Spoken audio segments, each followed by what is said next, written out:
Boa noite, o pessoal está chegando aí. Também de mais uma noite no Pastor no Paredão. Dão. Agora com muito mais eco, né? Igreja vazia. Não precisa nem de efeito especial. Não, né? não. É o eco natural mesmo. Mas, enfim, queria agradecer desde já ao pastor Sandro, pastor, doutor, senhor Sandro. Agora ele acertou. Agora acertei, tá? E por ter aceitado mais um convite. Agradecer a Vanessa. Ah, não, você não. Não, você não. Acho bom agradecer, senão depois não tem janta. Agradecer ao Luizinho, o famoso Lito, que está atrás das câmeras, preparando tudo para a gente. E, pessoal, lembrando que é um momento de descontração, um momento também de aprendizado. Então, você pode fazer a pergunta que você quiser, que esse cara aqui sabe tudo, cara. Isso é mentira. Você pode perguntar sobre qualquer assunto, sobre música, por exemplo, né? Não faço ideia. Não, deixa quieto, né? Vamos se ater na Bíblia, né? Mas brincadeiras à parte, deixe sua pergunta, participa com a gente, vai ser muito bacana. A gente já preparou algumas coisas aqui, e é isso aí. Crescer na graça e no conhecimento. Então, assim, não adianta a gente só se apegar à graça de Deus e não buscar conhecer profundamente quem Ele é.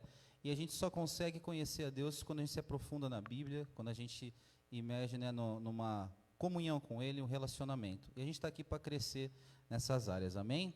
Vamos fazer uma oração? Quer dirigir uma oração, pastor? Vamos, eu cumprimento a todos com a paz do Senhor, sejam muito bem-vindos.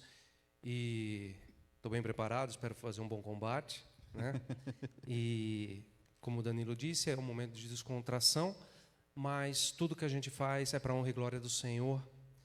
E nós vamos dirigir uma oração. Você que tem uma dúvida, não fique com dúvida, tire suas dúvidas, não fique preocupado com o que os outros vão pensar. Tem gente que tem uma vida cristã de 10, 20, 30, 40 anos, passa uma vida inteira com uma dúvida, né? Sendo que aquilo pode ser respondido, né? Você pode ter essa resposta. Então, aproveite essas oportunidades. Às vezes, você não tem essa oportunidade pessoalmente. Hoje você está tendo. Então, aproveite aí. A gente está aqui para isso nessa noite, né? Para a honra e glória do Senhor, para a edificação da igreja. Nós não estamos reunidos aqui no templo, mas continuamos sendo, né, a igreja de Cristo. Então, vamos orar, vamos pedir para Deus abençoar esse trabalho, as nossas vidas, a vida de cada um de vocês. Amém? Senhor, nosso Deus e Pai, uma vez mais eu agradeço a oportunidade de estarmos aqui na Tua casa, fazendo a obra, Senhor, para a edificação da Tua igreja, para o crescimento na graça e no conhecimento de cada um de nós, que é tão importante nas nossas vidas, meu Deus. Que o Senhor venha nos dar a Tua graça, que o Teu Espírito Santo possa estar agindo em cada coração e que nós possamos ser, uma vez mais, instrumentos, meu Deus, da Tua vontade. Pai amado, abençoa as nossas vidas e abençoa, meu Deus, a vida de cada um dos seus filhos e filhas que estão nos acompanhando, em nome de Jesus. Amém e amém. Graças a Deus. Amém. Eu cumprimento a todos com a paz do Senhor. Amém? Os irmãos quase não me vê por aqui. Eu sou nova aqui. Quem está online aí, amor? Um beijo para a Vera. A Vera falou que está Vera. lá em São Telmo e está assistindo a gente. A A Vera sai de Jaú, mas a gente não sai dela, né, Vera? A Vera do Neguinho? Não, a Vera do Ari. Ah, verdade? É. Olha. A Vera do Ari. A Vera do Ari. A Vera do Neguinho não, a Vera do A Ari. Vera do Ari e o Ari da Vera. O pastor Rafael está assistindo também. Um abraço da meu querido, igreja do Nazareno. Nazareno. Deus abençoe vocês. Deus abençoe, mano. O Jonathan, a Larissa, a Sueli. Casimiro. Não vou conseguir ler todos aqui, mas Deus beleza. abençoe. Já vai fazendo as perguntas, já vai deixando aí suas dúvidas, curiosidades. É isso aí. É para isso que você está aqui. Paredão é para isso, né? Faltou a vinheta, né? Faltou.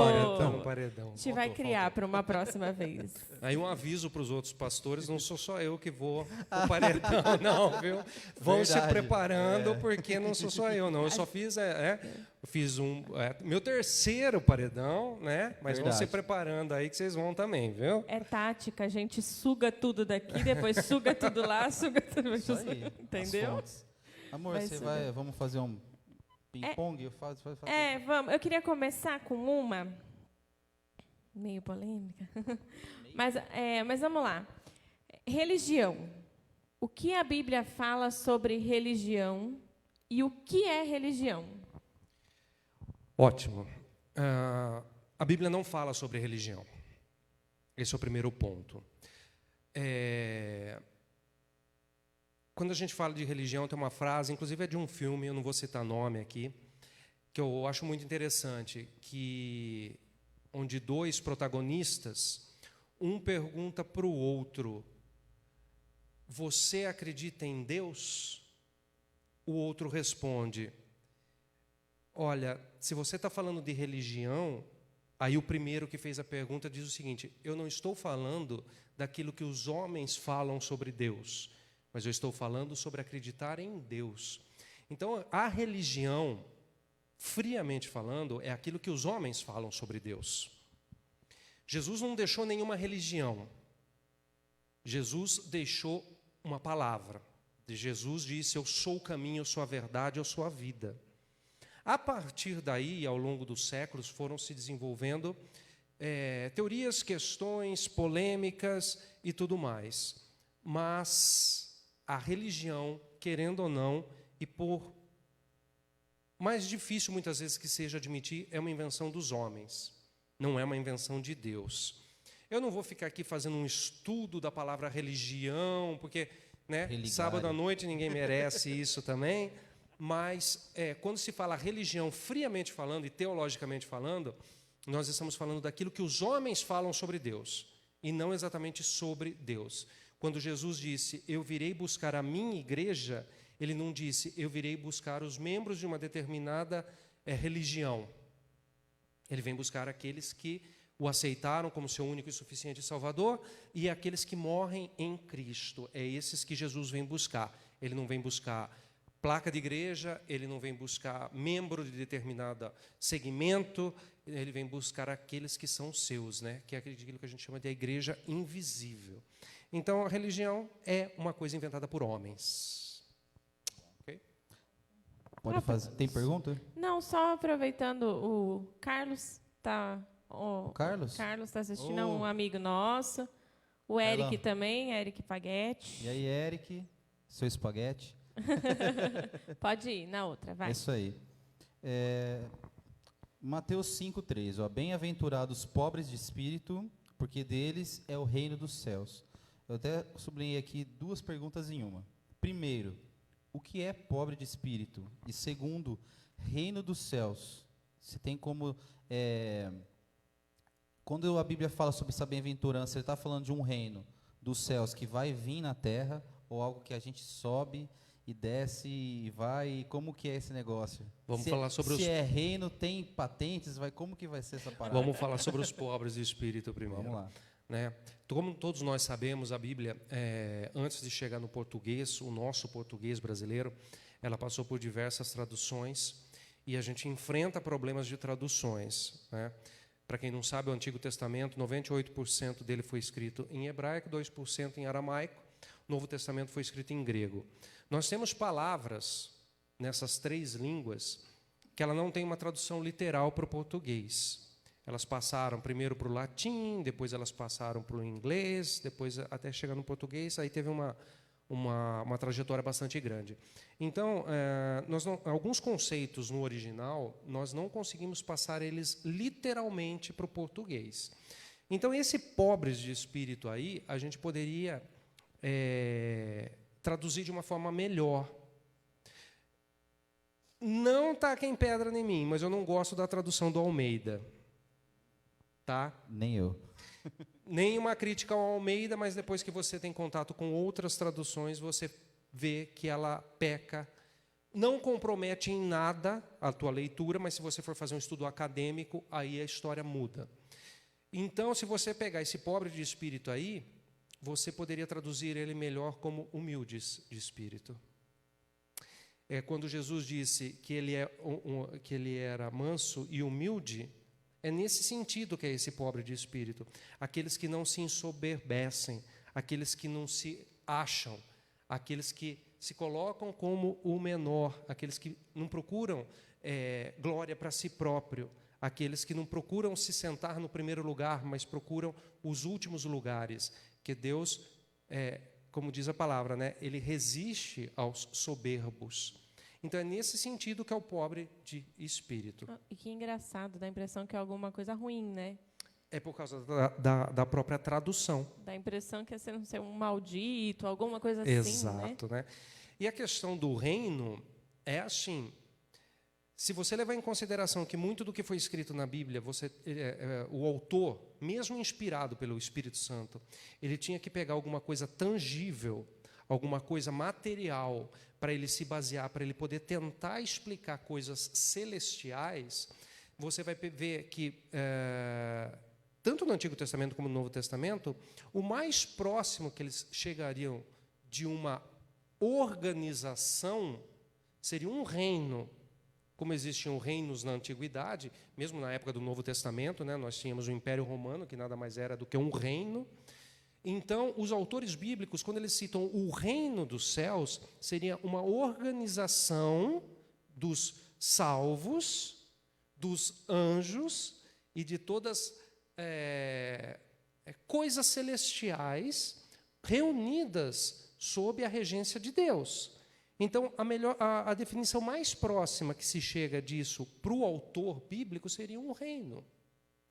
O reino dos céus, ele é uma estrutura espiritual que no Apocalipse, ao término do Apocalipse, nós temos João falando que o material vai ser unido ao espiritual.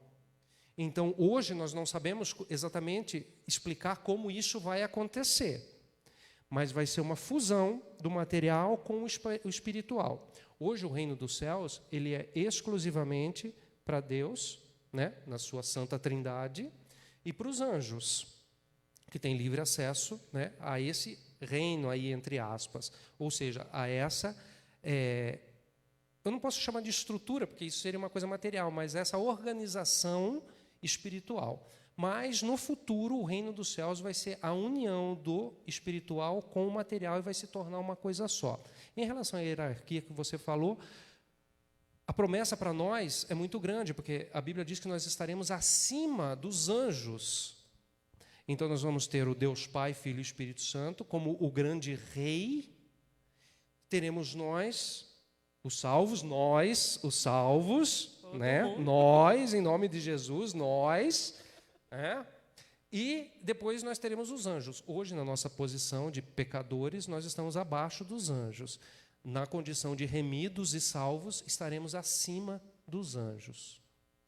Ok? É bem complexo, se for entrar no assunto, É né? complexo. Mas só pegando um gancho, quando você fala da fusão entre o mundo espiritual e o físico, tem um pouco a ver com a questão do corpo transformado, que foi o que Jesus ganhou. Sim. Quando ele ressuscitou. Sim. Que a Bíblia fala que ele com 2 viajantes, ele sentou e comeu, só que ele também atravessou parede. Uhum. Então, assim, você acredita, assim, a Bíblia fala, então, que essa fusão vai ser algo, assim, uma fusão do espiritual e do físico, seria isso mesmo? Sim, entretanto,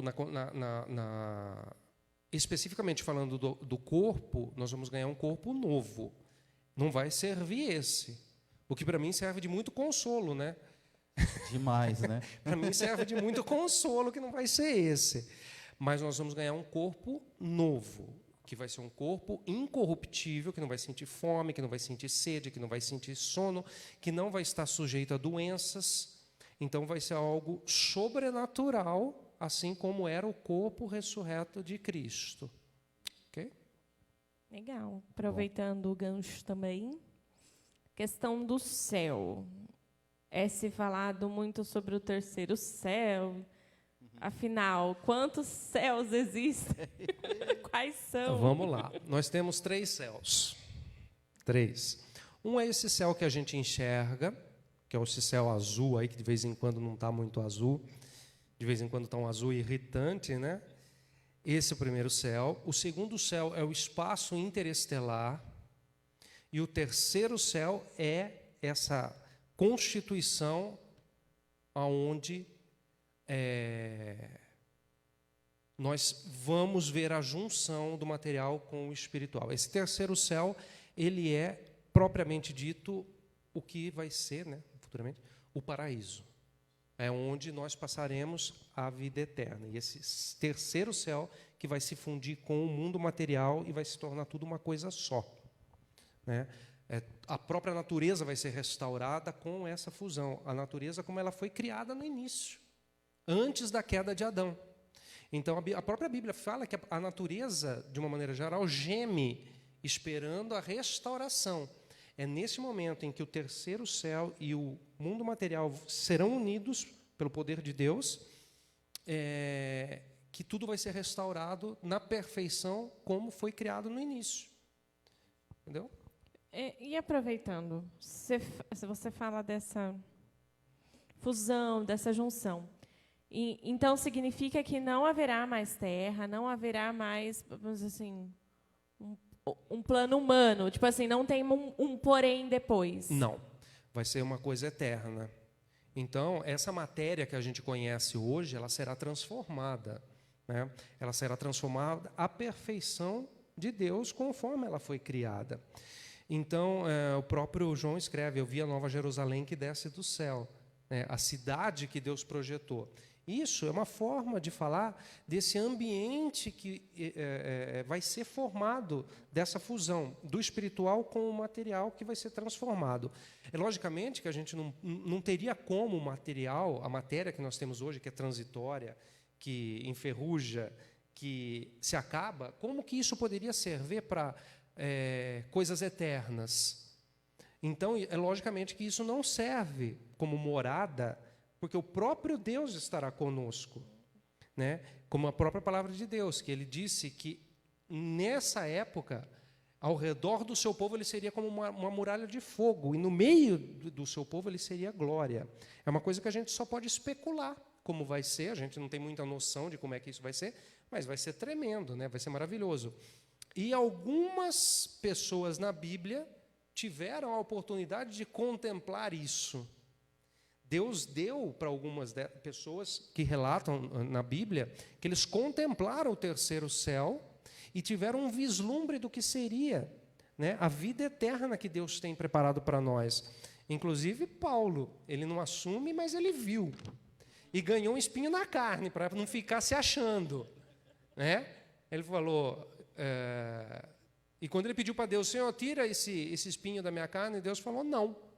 Minha graça te basta, Paulo, para você não ficar se achando, né? Porque você viu e você poderia ficar se achando, porque você contemplou essa glória. Então, é algo que a gente realmente só pode imaginar. O próprio Paulo disse que hoje a gente enxerga como se fosse através de um espelho. A gente enxerga uma imagem meio turva daquilo que Deus tem para nós. Mas um dia, em nome de Jesus, a gente vai experimentar essa glória. Se alguém tiver alguma pergunta, lembrando, pode deixar aí nos comentários. Pode mandar aqui, pessoal? Não pode mandar? Manda aí. Beleza. O chamado dos apóstolos. Quando você começa a ler, a maioria dá a impressão de que Jesus passou e falou, viu, fulano, vem aqui, me segue, e a pessoa largou tudo para seguir Jesus. Essa, vamos dizer, literalmente é o que a Bíblia fala, tá? Mas eu sempre fiquei assim, meio assim, mas será que a pessoa realmente, do nada, vê um cara passando, desculpa a palavra, mas vamos se dizer assim, vê um senhor passando e larga tudo, larga a rede, larga a pesca, Mateus, igual eu preguei esses dias, que era o cobrador de impostos, larga e um fiscal dos impostos, né, dos cobradores de impostos, né? Então, o cara rico larga tudo e começa a seguir cegamente, né? Eu acredito que isso pode acontecer pelo poder do Espírito Santo, e imagina-se, né, a unção, né, que saía da boca do Filho de Deus. Mas a gente fica meio assim, mas foi isso? Será que eles não tinham conhecimento de quem era Jesus? Será que não tinha, né, um conhecimento das profecias para realmente largar, né, e realmente seguir Jesus? Não tinham família, né? Como que... Sempre fiquei em dúvida sobre isso. Vamos lá. Vamos dar um nó na cabeça do povo. Primeiro, esses relatos que nós temos da Bíblia é a versão resumida. Começa por aí. Outra coisa, não eram só os 12 que seguiam Jesus. Existiam toda uma estrutura que acompanhava Jesus. Existiam quem financiava o ministério de Jesus, ou com bens, ou com dinheiro, ou com trabalho. Então, existe aquela ideia na cabeça das pessoas que Jesus ia andando e ia 12 caras atrás. Não era assim que funcionava. Os 12 faziam parte do círculo interno, né, dos ensinamentos de Cristo. Mas existiam vários que acompanhavam Jesus. Essa história de chamar e a pessoa imediatamente largar e seguir, isso fica claro que não foi bem assim que aconteceu. Por exemplo, no caso de Pedro. Jesus chama Pedro, Pedro segue, daí um tempo Pedro volta a ser pescador. Depois de um tempo, Pedro volta a seguir a Jesus. Claro que eles tinham família, tanto é que a Bíblia cita a sogra de Pedro, né? Então, o que nós vemos é uma versão resumida dos acontecimentos. Não é assim, larga tudo, a pessoa largou tudo e começou a seguir Jesus. Não.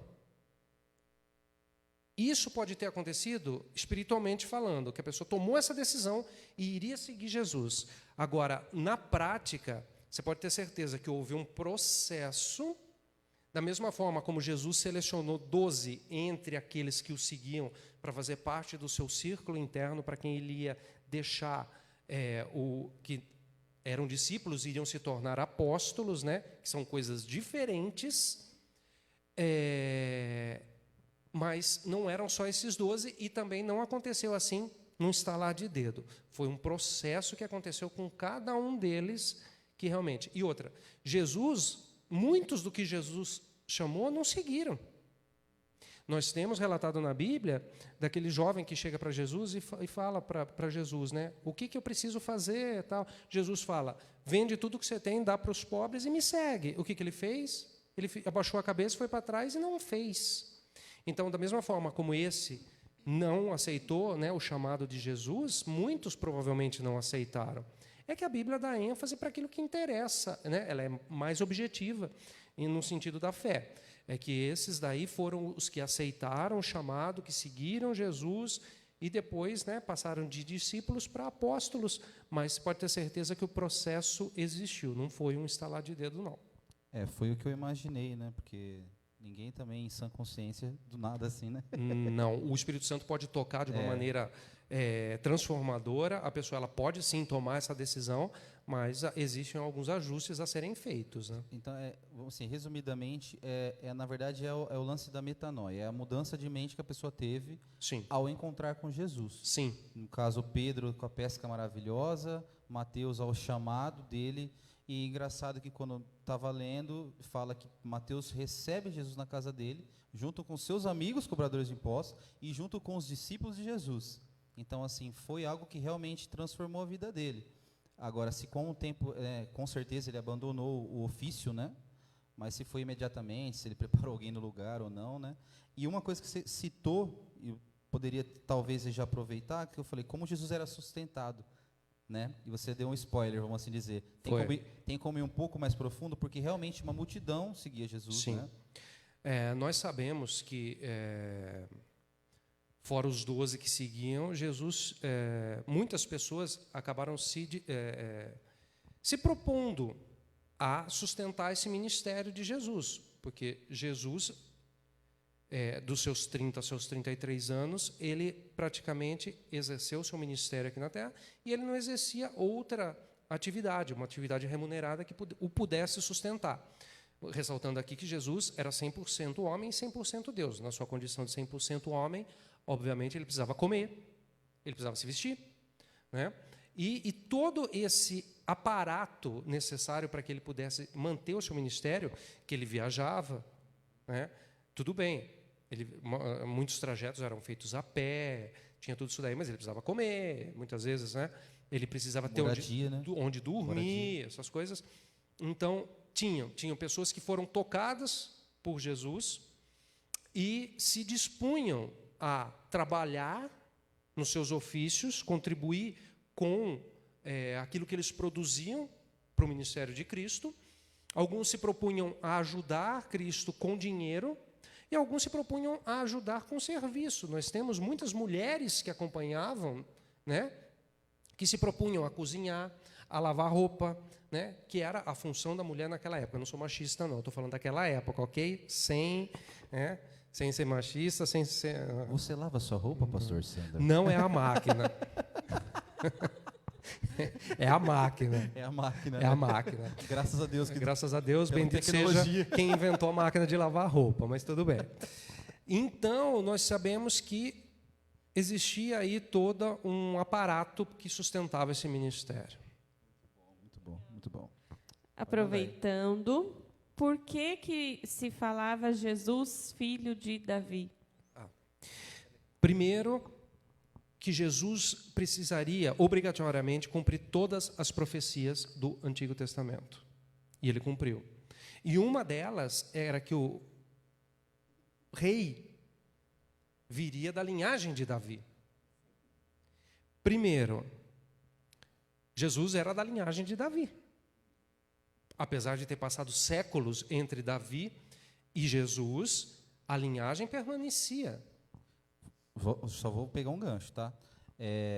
Jesus, ele era da linhagem de Davi através de Maria ou Maria. ou João? O José. José. Maria. Mas tem alguns estudos que falam que José também era da linhagem de Davi ou não? Eu não tenho essa informação. Tá. Consistentemente, não. Mas através de Maria, Maria, sim. Tá. Então, quando se fala Jesus, filho de Davi, a melhor interpretação que você pode entender é Jesus, descendente de Davi. Né? Por exemplo, eu estava discutindo isso com o Danilo esses dias. Naquela época, era comum, e hoje, em uma grande parte aí do Oriente Médio, é comum a pessoa usar no nome o nome dos seus antepassados.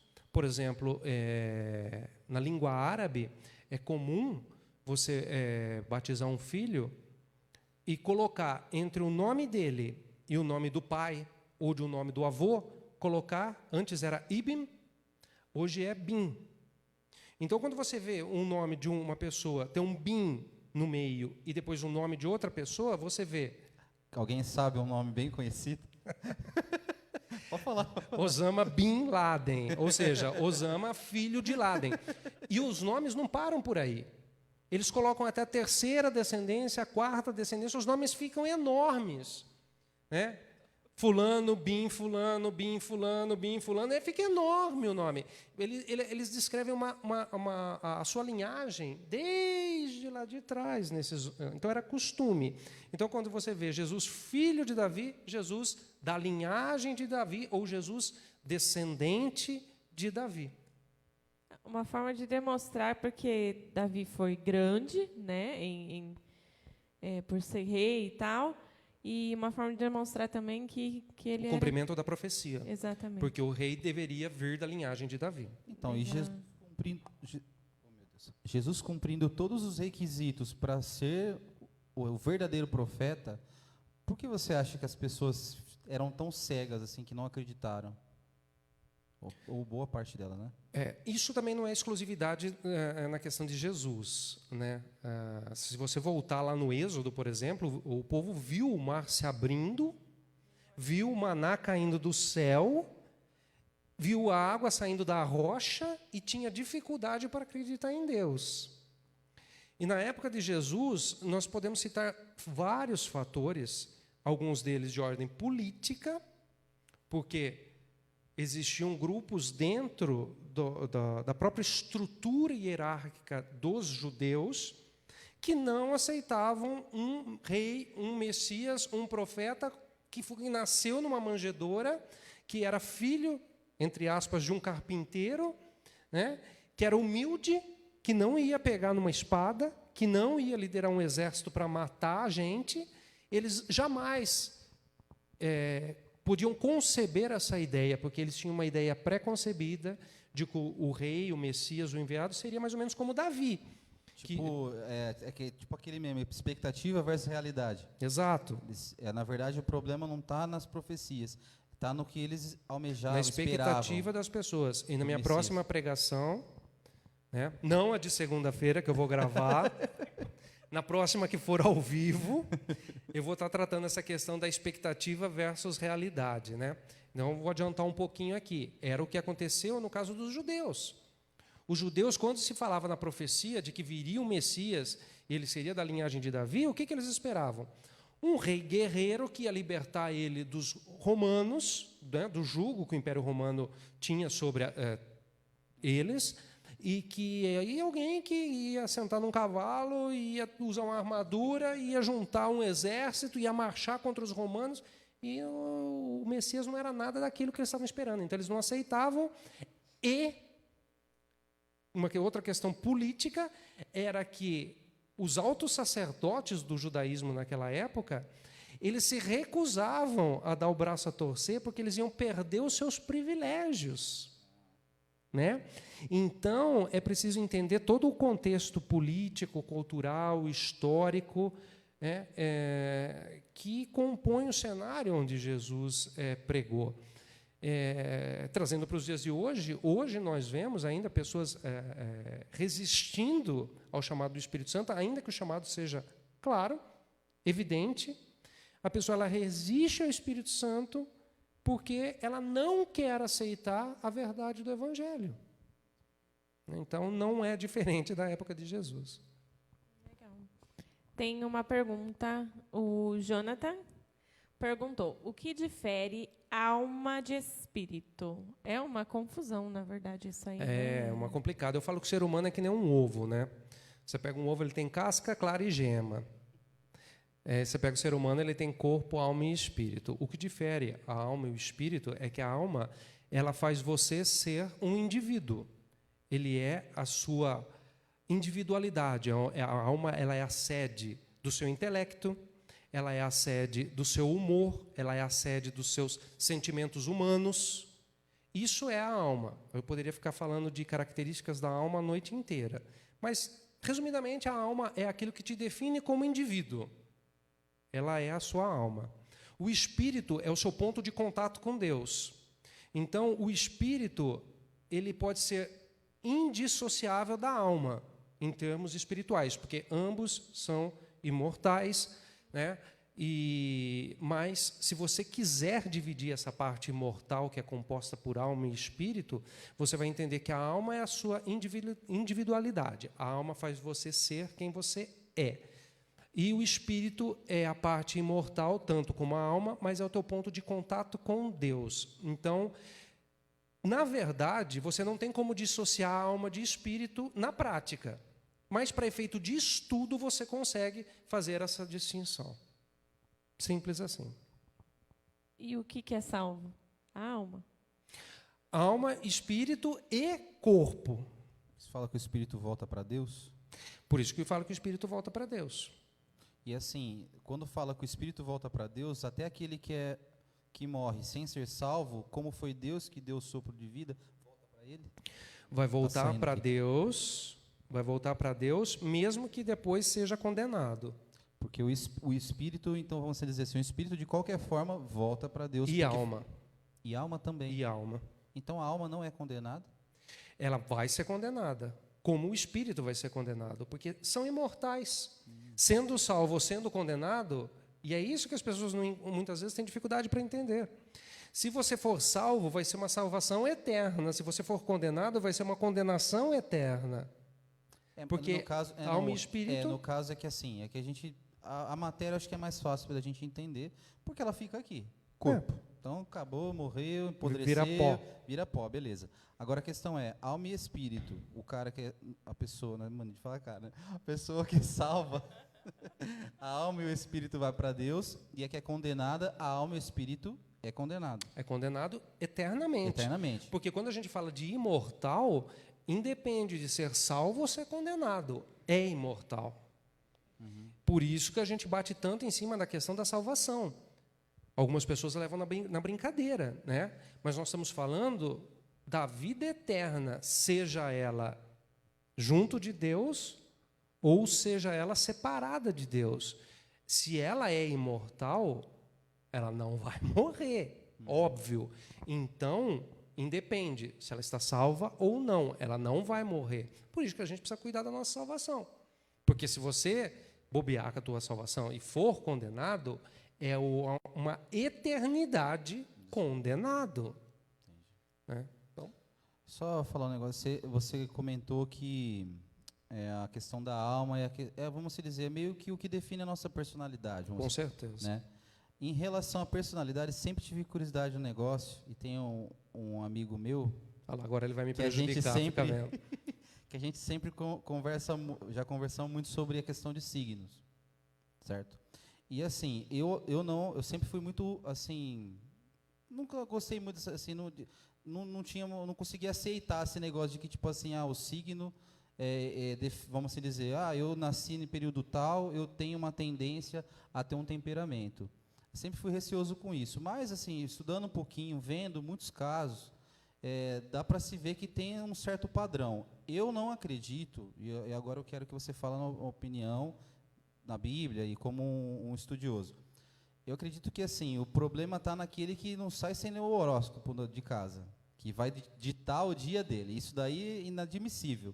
Mas tem um estudo profundo de que determinadas estações do ano, a pessoa tende a nascer com temperamento, assim como a estação do mundo, né? Primavera, verão, e as pessoas que nascem em determinadas estações tendem a ter um diferente tipo de comportamento, de Personalidade. Isso daí é mito? O que é? É mito. Mito? É mito. Funciona assim. Quando a gente fala de signos, quando a gente fala essa parte de horóscopo, a gente está falando de misticismo, pura e simplesmente que não tem base nem teológica e nem base científica sobre o assunto. Quando você fala, algumas coisas batem, mesmo relógio parado, acerta a hora 2 vezes por dia. Entendeu? Então, se você pegar a descrição de um signo, você pega lá um signo e fala, a pessoa que nasce de tal período a tal período está sob a influência das estrelas, da configuração cósmica, e então ela vai ter essa característica, aí você tem uma descrição lá de 10 características, umas 2, 3 vai bater. Entendeu? Então, isso daí é muito variável. Sempre alguma coisa vai bater. Se você pegar 10 características ou 20 características. Quem só nasceu sob o signo tal, é propenso a tal coisa. Se eu for ver isso, eu pego o período que eu nasci e vou lá ver o tal do signo que eu tenho uma característica em cada um dos signos. Algum vai bater. É o que eu falei. Até relógio parado acerta a hora 2 vezes por dia. Então, isso daí é manipulado para que as pessoas venham a acreditar que existe um fundo de verdade nisso. É lógico que alguma coisa vai bater. Se você girar a roleta, uma hora ou outra, você vai acertar o número. Então, é única e exclusivamente misticismo que se quis dar um ar de ciência, mas que não tem fundamento nenhum. É aquela história do adivinho, né? Exato. Você vai no adivinho, ele olha para a sua roupa, vê que está chique. Você vem de uma família rica. Vai no adivinho e fala assim para ele, primeiro você vai falar o que eu almocei hoje. Se você acertar, a gente continua a conversa. Se você não acertar, a gente vai parar já. Dura se ele sente seu bafo, né? Isso é fácil. Vai chupando o house. Um abraço para o Ziel, está assistindo a gente. Ziel, grande abraço. Apesar de te ver todo dia. A gente diz verdade. Pastor e não é pastor, mas profetiza há anos na sua vida. Deus abençoe o Ziel, apesar de eu te ver todo dia. Exatamente. Pode colocar ele no paredão, né? Pô o Ziel no paredão. Ixalá. O Ziel. Convite, ó. Dá um joinha pro sim. O pastor Sandro te desafiou ao paredão. Paredão, Ziel. Fechou. Vamos lá. Se tiver mais alguma pergunta, pode ir colocando aí, pessoal. Falando dessas questões aí que não são bíblicas, né? Que hoje em dia o povo acredita em tudo. Então, hoje em dia já não pode mais se cantar parabéns. Ai, não faz isso, Vanessa. Rá-Tim-Bum é realmente... Olha, eu fico gente, nos aniversários das minhas crianças, sim, porque eles aprendem desse jeito. Eu falo, Jesus, a gente canta, não canta. o que a gente precisa também levar em consideração é a questão cultural no qual a gente está inserido. Se você for procurar o diabo em todo lugar, você vai encontrar o diabo em todo lugar. Ao mesmo passo que você procurar Deus em todo lugar, você vai encontrar Deus em todo lugar. Tem gente que vê o diabo em tudo. Vê o diabo em todas as marcas de roupa que existem, né? Aí eu já não sei mais o que usar. Todo disco que você virar ao contrário, ele vai estar Todo disco falando. virar ao contrário, né? A fórmula de um determinado refrigerante, né? Tem coisa do diabo nela. Você nem precisa virar mais ao contrário, as músicas já falam. já Tem vai. algumas que já estão... Já nem precisa, só por Deus mesmo, né? Então, gente, a gente precisa ser maduro na fé. Existem questões de ordem cultural que a gente precisa ter muita maturidade para tratar isso. Você está cantando parabéns, é uma questão cultural que não carrega nada de espiritual nisso. Exato. Então, é muito feio isso que você faz, de ver o diabo em todo lugar e não ver Deus em lugar nenhum. Então, que tal a gente começar a procurar Deus nos lugares? A gente sabe que o inimigo age, a gente sabe que ele tem o tal do sapatinho de algodão, a gente sabe, né, que ele vai se infiltrando de uma maneira bastante sutil na vida, nos costumes, na nossa sociedade de uma maneira geral, mas eu acho que nós, na condição de servos de Deus, nós temos que, claro, estar atentos ao agir do inimigo, mas vamos começar a enxergar a Deus nas coisas, porque Deus é maior. Vamos ser verdadeiros adoradores e vamos ser aqueles que buscam Deus. Nós estamos aqui agora fazendo essa live, para quê? Para a honra e glória do Senhor. Você pode ter certeza que muita gente vai estar falando, mas isso é coisa do diabo, porque está vendo o diabo em todo lugar. Então, que tal começar a enxergar Deus em todos os lugares? E em todas as circunstâncias também.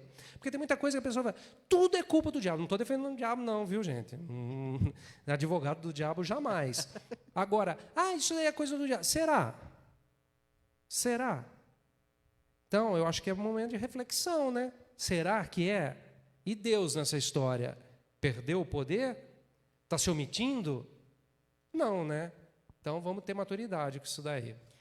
Tem uma historinha que fala, eu não vou lembrar, se você souber e quiser contar, aquela historinha do burro, das duas famílias da fazenda, não sei se você sabe. Eu não sei, acho essa história. Eu vou tentar contar, mais ou menos. São duas fazendas vizinhas, uma delas tinha um burro. E o inimigo, para jogar uma briga entre essas duas famílias, fez esse burro dar muito trabalho à noite, gritar, não sei o que, à noite, tal, e atrapalhar o sono do outro vizinho. Beleza. O outro vizinho pegou a arma, atirou no burro. O outro pegou, bravo porque matou o burro, foi lá e matou a mulher do outro. O outro, porque matou a mulher do outro, foi lá e matou o outro. Aí a pergunta é a seguinte, o que o diabo fez?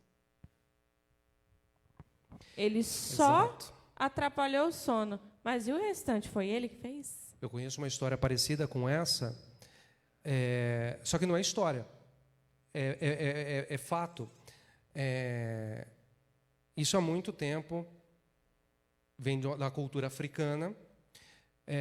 As tribos africanas, quando uma pessoa tinha dor de cabeça, ela ia no curandeiro da tribo, e o curandeiro da tribo normalmente falava que aquela dor que a pessoa estava sentindo vinha de um feitiço lançado por um indivíduo de uma família, de um clã rival. Os membros da família do cara que estava com dor de cabeça ia lá e matava o feiticeiro da família do clã rival. A família do clã rival se achava no direito de ir lá matar a família do cara que tinha dor de cabeça. O clã da família que tinha sido morta se achava no direito de declarar guerra. Sabe o que aconteceu? Pararam de ter dor de cabeça.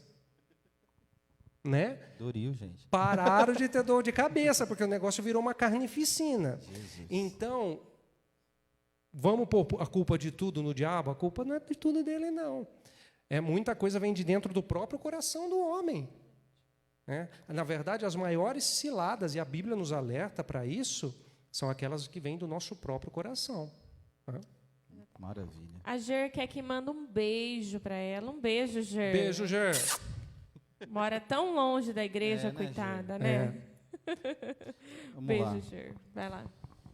Estamos chegando finalmente, né? Mais 15 minutinhos É. nós temos. 1 Coríntios 7. É melhor que o homem fique só. Com toda a sua propriedade nesse assunto. Vou até arrumar uma gravata.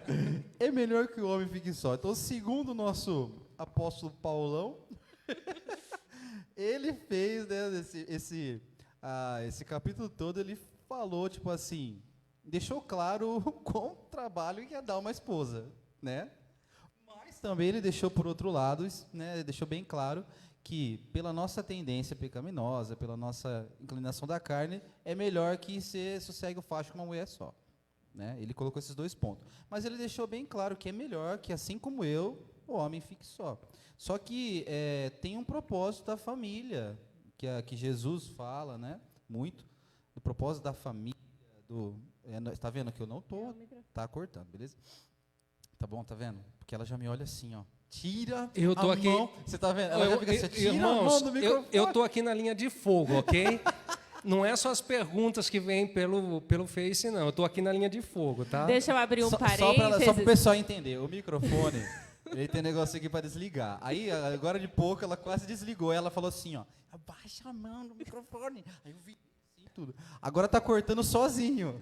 E eu tô aqui no meio. Abrindo um parênteses para sempre, para sempre, para sempre. É para sempre, entendeu? Ai, meu Deus. Enfim, acho que você já entendeu a minha pergunta, Sim. né? Paulo fala uma coisa e dá a impressão de que assim, ele quer que todo mundo fique solteiro para poder viver o ministério, mas tem um problema nisso, né? Pelo menos para algumas pessoas, né? Sim. Na verdade, eu preciso ter muito discernimento para entender o que Paulo fala. Paulo fala que é melhor para aqueles que são chamados para estar à frente da obra, certo, que fiquem solteiros. É melhor. Mas isso não é uma norma, isso não é uma lei. É o ponto de vista dele, que aquele que está à frente do ministério é melhor que fique solteiro. Por quê? Porque ele vai ter mais tempo para se dedicar à obra e não ter que cuidar também de uma família. Porque a partir do momento que a pessoa tem uma família, ela não pode desprezar a sua família, ela não pode abandonar a sua família, a sua esposa, os seus filhos. Ele tem que primeiro dar o testemunho dentro da sua casa, para depois poder cuidar do ministério. A pessoa, querendo ou não, ela tem uma obrigação dupla. No caso de Paulo, querendo ou não, ele escolheu o caminho mais fácil. Ele foi forte para ficar sozinho. Entretanto, era muito mais fácil para ele fazer suas viagens missionárias, não ter residência fixa praticamente, não ter que ficar pensando, minha mulher está lá em casa, os meus filhos estão lá desamparados, tal. Ele tinha muito mais liberdade do que os outros que tinham esposa, filhos. Não que os outros tivessem um ministério menos abençoado. Entretanto, a carga sobre eles era dividido entre o ministério e a família. O que Paulo sugere é que aqueles que estão à frente, não para todos, aqueles que estão à frente de um ministério, eventualmente fiquem como ele.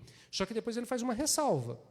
Ele diz o quê? Entretanto, se não forem fortes o suficiente, então que se casem para que não aconteça coisa pior. Por enquanto, estou seguindo o mandamento de Paulo. Né? Estou firme aí. Está firme no Estou propósito. firme no propósito de Paulo. Né? Mas nunca se sabe, né, pastor? Tem Está amarrado em nome de Jesus. Inscrições abertas até o fim do ano. Então, é assim. Hoje, nos dias de hoje, isso não é regra, apesar de alguns segmentos da igreja cristã colocarem isso como regra e impedir que os seus sacerdotes se casem. Isso que eu ia perguntar. Acaba prejudicando o ministério do próprio sacerdote, porque aí, como regra daquele segmento cristão específico, ele é impedido de se casar. E com o passar do tempo acontece aquilo que Paulo falou. A pessoa acaba se inflamando, porque ela não consegue se manter naquele propósito, visto que ele não é necessário.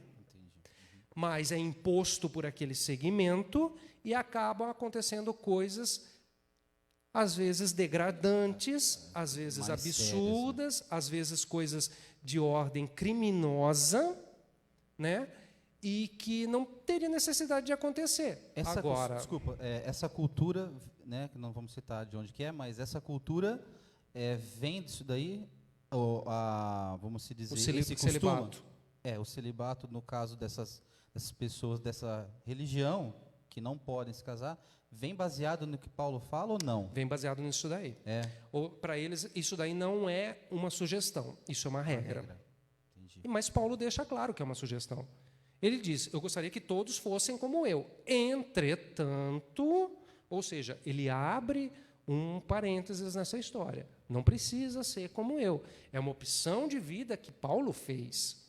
Porque se fosse uma regra, inviabilizava completamente o ministério de Pedro, né? Inviabilizava praticamente o ministério de todos os outros apóstolos. Isso que eu ia falar. Os outros apóstolos, Pedro fala sobre a sogra. Os outros apóstolos falam se era casado ou não? A maioria deles Eram.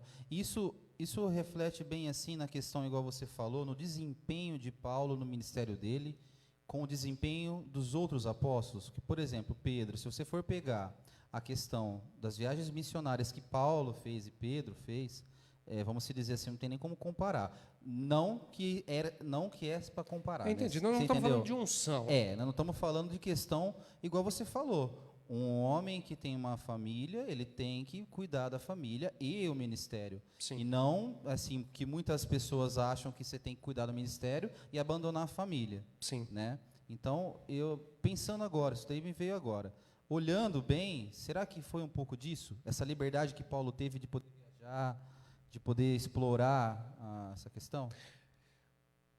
Sim e não. Uma hipótese. Sim e não. É lógico que Paulo estava livre para ir aonde o Espírito Santo o guiasse e nada o prendia em lugar nenhum. Né? E também não precisava se preocupar em estar levando a família junto, ver aonde a família ia ficar, porque Paulo estava de boa. O navio naufragou. Vamos nadar até a praia. Pegou fogo no negócio. Vamos sair daqui. Não tem comida. Fica sem comer.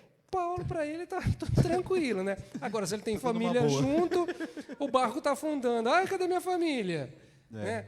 Não tem comida, os filhos estão chorando. Meu Deus, o que eu vou fazer? É lógico que ele tinha muito mais liberdade, né, para fazer as suas viagens missionárias. Entretanto, vale-se ressaltar que todos eles eram impulsionados pelo sopro do Espírito Santo. O propósito que Deus tinha na vida de Paulo era esse.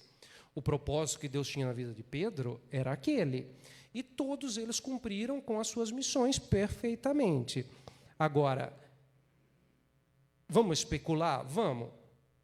Deus escolheu Paulo porque sabia que ele ficaria solteiro e ele poderia fazer essas viagens. Pode ser que sim, Deus sabia de todas as coisas. Né? A gente não pode descartar essa hipótese, mas todos eles cumpriram o seu ministério perfeitamente. Vamos de uma outra polêmica? Para encerrar assim, essa polêmica. Partindo desse ponto, então, que você falou de família e tal, a Bíblia, eu sei que ela cita, até a minha Bíblia, que você me deu, já está muito velhinha de mulher, fala sobre inúmeras mulheres, né, na Bíblia, que têm o seu ministério e tal. Mas, assim, não como o dos homens que é citado. Então, assim, biblicamente, né, o que a Bíblia fala sobre a mulher desempenhar papel no ministério? Porque, assim, nós temos a ressalva aqui, a nossa igreja ela é comandada por uma mulher. Sim. Mas, vamos dizer assim, ainda é mal visto, às vezes, isso. O que a gente precisa entender quando a gente olha para a Bíblia, a gente precisa entender o contexto cultural em que aquela situação aconteceu.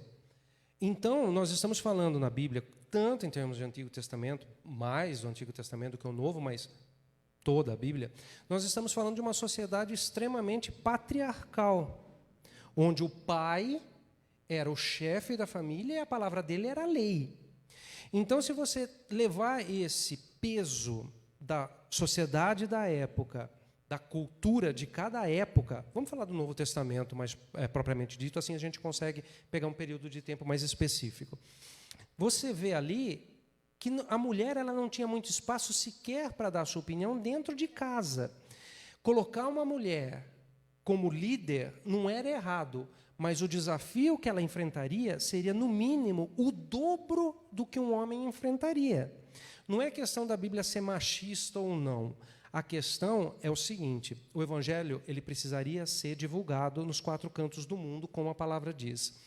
Para um homem seria extremamente mais fácil ser ouvido, ter acesso a lugares onde a mulher não teria. E outra coisa, ainda falando no contexto cultural da época, ok? Nós estamos falando da época do Antigo Testamento. O papel da mulher na sociedade, ainda que ela pudesse ter voz ativa em algumas circunstâncias, era muito mais restrito a dentro da sua casa.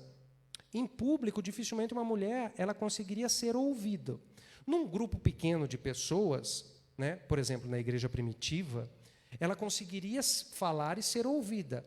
Agora, numa praça, num ambiente público, num prédio público da época, uma mulher ela não tinha voz ativa, ela sequer tinha direitos, né, direitos civis. Então, a gente precisa entender esse contexto cultural, né, da época. Mas nós sabemos que, por toda a Bíblia, nós temos mulheres que tiveram ministérios tão abençoados quanto dos homens, né, funções extremamente importantes e que foram tão abençoadas quanto qualquer homem da Bíblia. Mas a gente não pode desprezar esse contexto cultural da época. E mesmo nos dias de hoje, né, no mundo moderno, ainda existe preconceito. Imagina se existe preconceito hoje, imagina naquela época. Mas Jesus, ele quebrou muito disso, né? Você me corrija se eu estiver errado, mas em uma das genealogias de Jesus, Ruth está lá no meio, né? Está lá no meio. E é uma exceção gigantesca, né? Porque nenhuma mulher entraria numa genealogia, né? Exato, porque a genealogia sempre partia por ordem do homem, né? E ela entra. Então, por aí a gente já vê Jesus quebrando tabus, né? Quebrando obstáculos. E quando ele ressuscita, só também para me concluir, ele aparece primeiro para mulheres, né? Para mulheres. No pé da cruz, você tinha um homem e 2 mulheres. Então, sempre quebrando, né? Jesus, a pessoa dele, né, na época, enquanto ele homem, a gente pode ver que ele nunca fez acepção de pessoas. Então, é descabido essa história de que só homens podem estar na frente do ministério. Isso é chamado de Deus, tanto para homens como para mulheres. Deus não faz acepção de pessoas e a gente também não pode fazer. Legal. A gente tem uma pergunta. Gostaria de saber se o filho cristão pode participar de... Ela ressaltou aqui festa junina na escola. A Eliana, um beijo, Eliana. Eliana do Bita. Um beijo. A questão da festa junina é aquela questão que a gente já abordou. Se a gente enxergar ela apenas como condição de ordem cultural, ela não tem problema nenhum. Agora, se você, no seu interior, você particularmente enxerga ela como uma festa de adoração, de devoção a santos, se você enxerga dessa forma, é uma interpretação particular sua. Se você enxerga ela apenas como uma condição de ordem cultural e que não tem influência espiritual nenhuma, então eu não vejo problema. Mas isso parte de pessoa para pessoa e também parte do contexto como essa festa está acontecendo, né? Porque algumas festas juninas, vamos colocar dessa forma, são, na verdade, aquilo que eles chamam de festa caipira. Não tem uma conotação religiosa, não tem uma conotação espiritual. Então, não vejo problema. Agora, se é uma festa especificamente voltada para um santo, que é uma questão de cunho religioso, aí pode ser que exista algum problema, ok? Se for só uma festa caipira, está tudo tranquilo. A gente tem até uma história engraçada. Quando a Samanta era pequena, acho que foi logo no primeiro ano dela da escolinha. E aquela, eles estão dançando, eu vou dançar. E a gente deixou criança, quer fazer, né? E ela chegou cantando a música, era uma música sertaneja antiga, na casa da Cris, e os gêmeos irritam ela. Essa música não é de Jesus. Ela fala assim, não é, porque a minha mãe deixou cantar. Quando ela deixa eu cantar, é porque é de Jesus. Isso para você ver o peso da palavra da mãe e do pai. A criança ela vai acreditar que aquilo que o pai fala e a mãe fala é o certo. Então, aí, no caso, é o pai e a mãe que tem que ter o discernimento, né, para ver aquilo que o filho pode participar ou não. Por isso que é muito importante o pai e a mãe estarem presentes, né, na vida dos filhos em todas as áreas. Ver em que contexto que as coisas vão acontecer. A questão da escola. E isso é extremamente importante, porque, assim, às vezes os pais vão deixando, que nem escola. Escola, o papel da escola é ensinar. Eu sou professora, né? E esse é um âmbito que se quebra muito a cabeça, porque os pais jogam muita responsabilidade para a escola. Mas nós tivemos problema na escola com esses conflitos. Numa festa de Dia das Crianças, a Samantha chegou cantando um funk em casa. E a hora que nós ouvimos, a gente assustou, porque na nossa cabeça passou aonde que ela ouviu? Será que foi, né, algum lugar? Será que nós fizemos alguma coisa e essa música soltou e nós não vimos? E aí ela soltou, falou: mãe, na festa da escola. Na verdade, assim, né? Só para o pessoal entender o contexto, era uma semana do Dia das Crianças. Então, a programação mudou na escola, tinha atividades normais na classe, mas tinha atividades fora da classe, tipo festa, todo dia mesmo na escola. E um desses dias ela chegou cantando uma música, eu falei: nossa, filha, onde você ouviu isso daí? Ela: eu ouvi na escola. No outro dia eu fui na escola, eu falei assim: viu, que tipo de música vocês estão soltando para as crianças aqui, né? Por quê? Porque, vamos assim dizer, se tornou normal os pais ouvirem esse tipo de música com as crianças. Eu sei porque nossos vizinhos e gente da família que acha normal, né, essas porcaria, desculpa, né, de letra e de ritmo também, né? E olha que eu sou músico, eu não tenho preconceito com ritmo, mas, enfim, a gente achou muito estranho. Aí, tipo assim, ninguém sabia de nada, direção não, mas não estou sabendo, não sei o quê. Aí a gente viu que eu acho que quem estava cuidando era uma menina, uma adolescente do som da escola, com certeza soltou alguma coisa da playlist do celular dela e entrou para o meio. Só que assim, a questão a gente tem que quebrar esse medo também de se posicionar. Isso que eu ia falar agora. Existem 2 pontos nessa questão que eu acho extremamente importantes. O primeiro é a participação ativa do pai e da mãe na educação dos filhos, porque não é a escola que é responsável pela educação dos filhos, os pais são responsáveis pela educação dos filhos. Na escola eles vão adquirir cultura, que são coisas diferentes. E um outro ponto é deixar bem claro isso. O teu filho, a tua filha, eles vão ter contato com isso mais cedo ou mais tarde.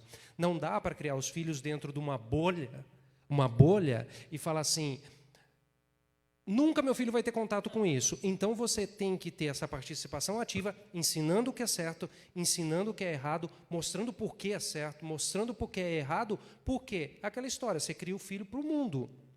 Então, não tem como você impedir que uma hora, mais cedo ou mais tarde, o teu filho entre em contato com certas coisas. Nenhum pai, nenhuma mãe gostaria, mas esse é o mundo. Então, é importante criar o filho para o mundo real, para o mundo como ele é, e não criar o filho num conto de fada, porque se você criar teu filho num conto de fada, a hora que ele se deparar com o mundo de verdade, o mundo vai mastigar ele, vai moer ele e vai cuspir ele fora, porque ele não foi preparado para o mundo. E nós tivemos problema até com livro, de chegar em casa, livro com essas coisas de gênero e famílias de todo tipo. Estão batendo bastante em cima disso. Eu falo assim que muitos pais às vezes deixam: a criança trouxe um livro, senta lá e lê. E a criança, na sua curiosidade, vê e pergunta tudo. E nós sempre temos a mania de tudo que ela traz de diferente, a gente pega antes, eu dou uma folhada, eu vejo e eu vi. Então, aí eu já mudei o contexto, eu mudei a história para que não fosse normal na cabeça assim, dela. Eu entendo o que o pastor falou da questão de preparar para o mundo, mas o problema da nossa atualidade é a precoce. Eles querem, vamos dizer assim, uma sexualização precoce. Então, tanto na música quanto no ensinamento. Para mim, não faz sentido uma criança com 6 anos ter num livro um casal de 2 homens ou de 2 mulheres. Com certeza. como referência. Porque a criança, ela ainda não tem... Não tem o porquê. Ela entendeu? não tem uma maturidade para fazer um discernimento daquilo que ela está vendo. Ela não tem condições ainda, né? E isso é uma vertente que vem vindo muito forte na nossa sociedade, que é se empurrar certas coisas goela abaixo e você tem que aceitar porque você tem que aceitar. Nós pregamos o Evangelho. Nós não empurramos o Evangelho goela abaixo de ninguém. Se você quer aceitar, você aceita. Se você não quiser aceitar Jesus, é um problema particular seu. Nós respeitamos a tua liberdade, assim como Jesus fazia. Né? Ele chama, você quer seguir, você segue. Se você não quer, você não segue. Mas, da mesma forma, como nós não vamos empurrar o Evangelho goela abaixo de ninguém, nós também exercemos a nossa liberdade de não aceitar que nada seja enfiado na nossa goela abaixo. A mesma liberdade que tem do lado de lá, tem do lado de cá. Se as pessoas querem ser respeitadas, elas precisam respeitar. Se as pessoas querem viver a vida da maneira como elas querem, é um direito que elas têm. Entretanto, isso daí não pode ser imposto e tampouco ser colocado no subconsciente de uma criança para que ela venha adquirir isso daí, certas coisas, não é só isso, a questão da identidade de gênero, mas tantas outras coisas, aceitar como normal. Porque muita coisa que o mundo fala, é normal, não tem nada de normal nessa história. Né? É tudo normal, você está sendo retrógrado. Não.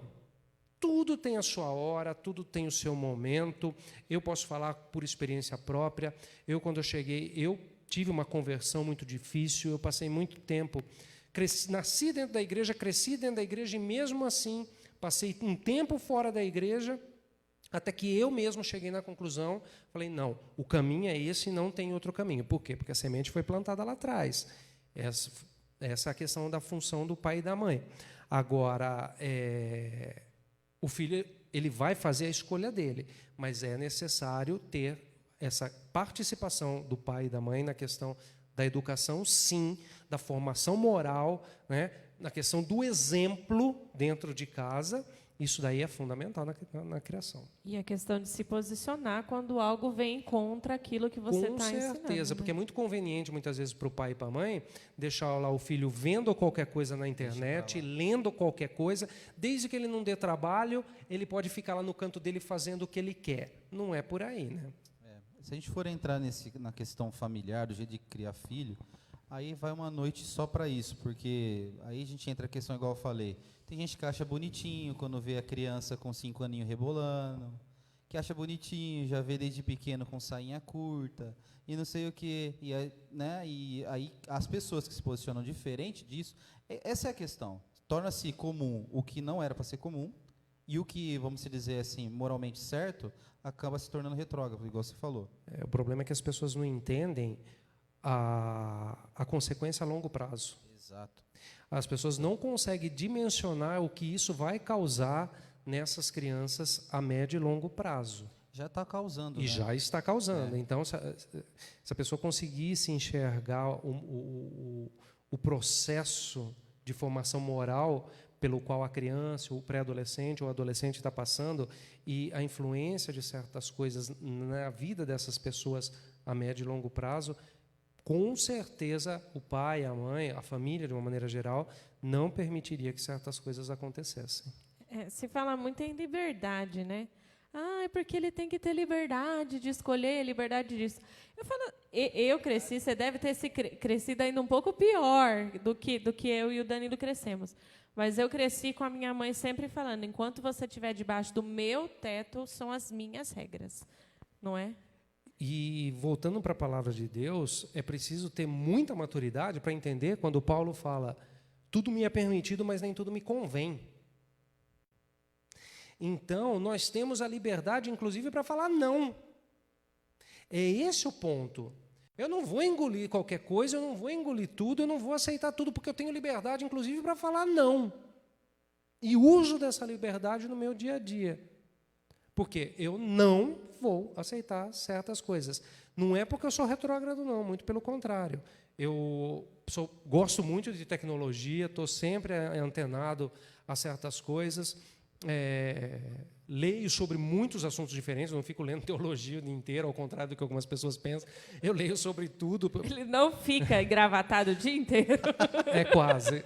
É quase, né? É quase. É só para trabalhar. Então, o que acontece? Eu procuro me manter atualizado, não tenho nenhum tipo de preconceito, não tenho nenhum tipo de discriminação, entretanto, exerço o meu direito de dizer não também. Ressaltando isso, que isso não tem nada a ver com preconceito. De maneira não tem nenhuma. nada a ver com amor, não tem nada a ver. Não. Não é porque eu amo você, mas eu posso não aceitar o que você faz. Com certeza. Entendeu? E quando se trata da nossa família, é nossa responsabilidade, né? E é preciso assumir essa responsabilidade. Vai ter uma idade que os meus filhos vão poder fazer uma escolha. E eles farão. E farão. Assim, eu vou plantar a semente da melhor forma que eu conseguir. Agora, a escolha é deles. Mas, assim, sem dúvida. Por influência, eu não quero que eles tomem decisão errada. Por influência. E por exemplo. E por exemplo, com certeza. E por exemplo. Então, assim, não tem assim, o conselho que a gente daria, porque, igual eu falei, a gente relutou um pouquinho de quando aconteceu esse caso, eu fiquei muito bolado. Imagino. Porque, assim, a gente faz de tudo para que isso não aconteça. E a gente, né, os irmãos aceitando isso ou não, a gente ouve música secular. Porque tem músicas e músicas. Claro. Entendeu? Então, assim, a gente não só ouve música de igreja, a gente ouve outro tipo de música, mas que não passem mensagem nenhuma. Entendi. Nesse caso, era uma música que passava uma mensagem ruim. Mas olha só, né, que coisa interessante. Ao primeiro momento que ela chega em casa e ela já mostra... Ainda no caso, bem. era uma música, mas ela poderia mostrar outros tipos de sinais em comportamento. Isso já acendeu o sinal de alerta para vocês. Tem alguma coisa que está acontecendo que não deveria. E imediatamente vocês agiram.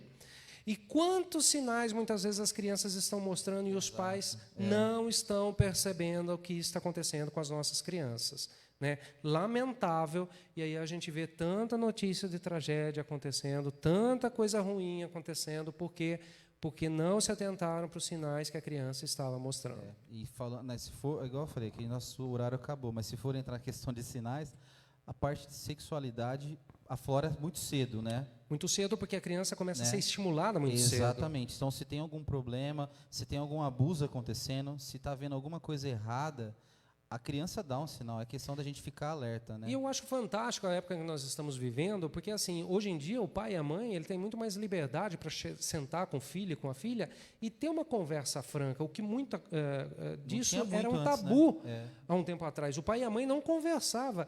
E eu acho fantástico essa questão da sexualidade, do pai e da mãe, hoje ter essa liberdade, muitas vezes, ter essa informação, uma informação correta, para passar para o seu filho, para passar para a sua filha, que é uma coisa que até há não muito tempo atrás não existia, e hoje existe. Então, nesse aspecto, eu acho muito bom, muito válido, né, tratar a sexualidade porque ela existe, porque ela é uma sequência natural da vida, e não tem nada de mais tratar com o teu filho e com a tua filha, que é melhor que ele saiba da tua boca isso que eu ia falar. do que pela boca dos outros. E, na verdade, eu acho que, vamos dizer assim, parte do que, como está a situação hoje do ensino, nessa parte, é culpa dos pais e da igreja também que não se posiciona nesse assunto. Muitas vezes a igreja ela acaba se omitindo, ou por falta de informação, ou por medo, ela acaba se omitindo. Entretanto, o que precisa ficar claro é o seguinte, a função da igreja. A igreja ela tem uma função muito clara. A igreja ela tem a função de instruir espiritualmente. Agora, alguns casos, a igreja pode ajudar, mas parte muito da iniciativa individual de cada um. Por exemplo, não adianta, meu irmão, você chegar aqui na igreja, pastor, eu trouxe um abacaxi para o senhor descascar. Eu não vou descascar abacaxi de ninguém, meu irmão. Abacaxi é teu. Eu posso te ensinar como é que descasca um abacaxi, eu posso tirar uma beiradinha da casca para você ver como é que você faz, mas o abacaxi é teu e é você que vai descascar, ok? Não é minha função ficar descascando abacaxi dos outros. Então, a gente precisa tomar muito cuidado com essa questão da função de cada coisa. Ok? Muito bem. Ponto, para encerrar esse assunto. A responsabilidade da tua família é tua. Amém. Não é da igreja, não é da escola, não é do vizinho, não é de clubes que ele frequenta, é sua. Sim. E acabou. Para encerrar, ele vai responder para encerrar. A Solimar, Judas nasceu predestinado a trair Jesus ou não? Eita. Não existe predestinação. Nós fazemos escolhas. Ainda que Deus saiba quais escolhas a gente vai fazer, nós escolhemos. Judas escolheu. Judas fez uma escolha consciente do que ele estava fazendo, tanto é que depois bateu arrependimento, que se ele não estivesse ciente do que ele estava fazendo, não existiria arrependimento. Ele não precisa se matar também. Não teria se matado também.